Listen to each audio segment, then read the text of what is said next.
Machining Center, model VF-2YT, serial number 1075120. This machine was new in 2009, and we're going to run it for you. Machine has the Haas control, 30 inches of X travel, 20 inches of Y, and 20 of Z.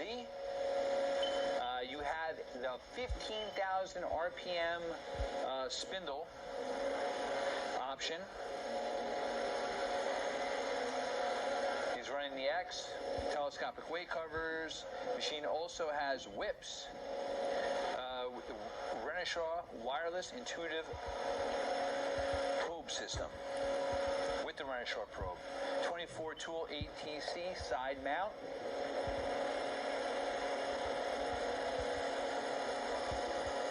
He's running the axes. Table size, by the way, is 14 by 36.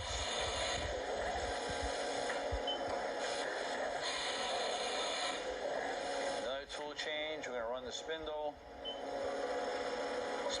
2500. It's a Cat 40 spindle. 6500 RPM, nice and quiet.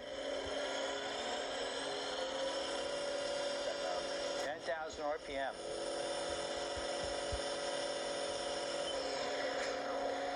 Okay.